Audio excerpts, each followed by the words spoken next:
Assalamualaikum warahmatullahi wabarakatuh.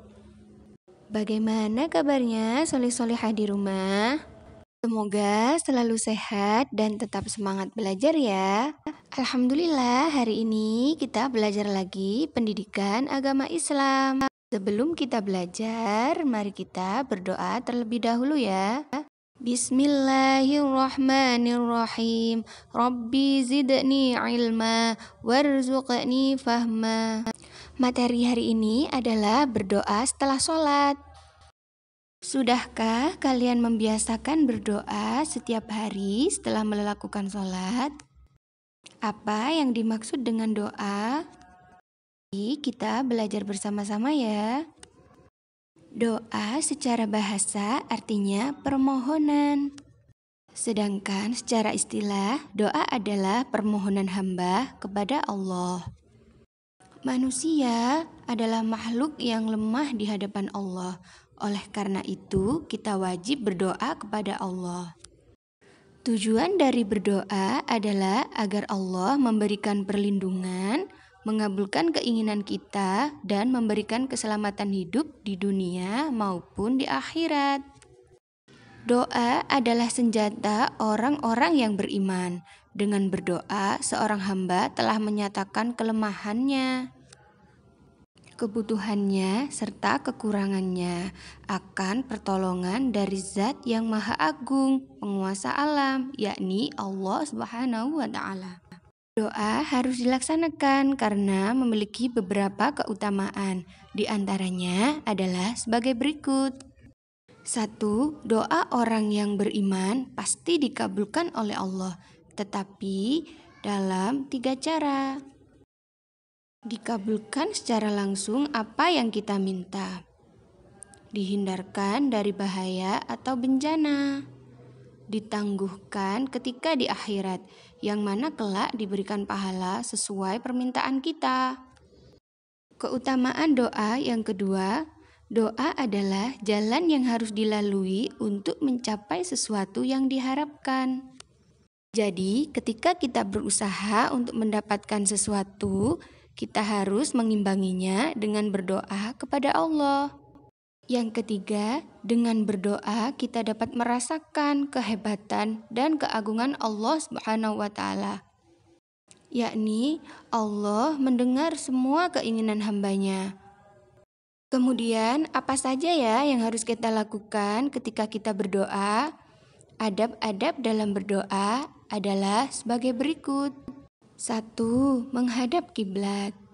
2. Menengadahkan kedua tangan seraya meminta hanya kepada Allah Subhanahu wa Ta'ala.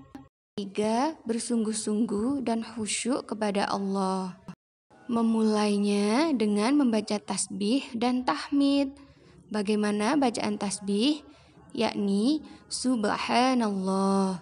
Dan bagaimana bacaan tahmid? Yakni Alhamdulillah. Yang kelima, berdoa dengan sikap yang sopan, yakni duduk dengan tenang. Yang keenam, ketika berdoa cukup berbisik dan tidak mengeraskan suara.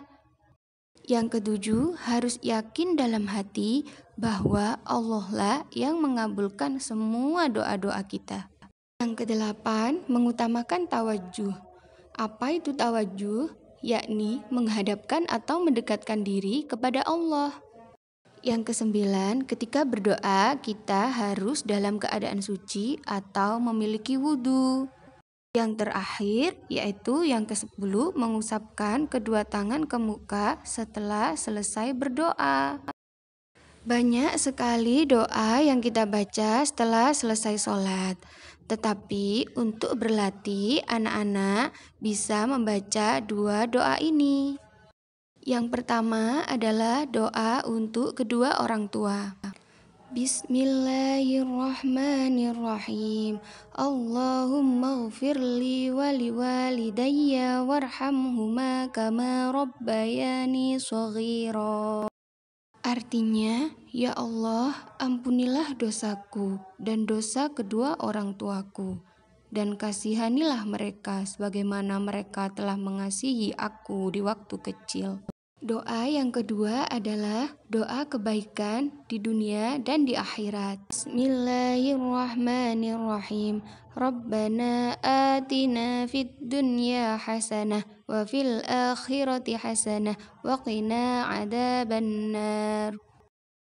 Artinya, ya Tuhan kami, berilah kami kebaikan di dunia dan kebaikan di akhirat, dan lindungilah kami dari siksa neraka. Dari dua doa tersebut, pasti anak-anak juga sering mendengarnya atau bahkan mempraktikkannya di rumah. Untuk pelajaran hari ini, anak-anak bisa berlatih membaca dua doa tersebut supaya lebih lancar. Cukup sekian pelajaran hari ini, semoga bermanfaat untuk membantu belajar dari rumah. Kita akhiri pelajaran hari ini dengan bacaan hamdalah. Alhamdulillahi Rabbil Alamin. Terima kasih banyak sudah menyaksikan video singkat ini. Jangan lupa ajak teman-teman kalian untuk menyaksikan bersama ya, supaya bisa belajar bersama juga. Wassalamualaikum warahmatullahi wabarakatuh.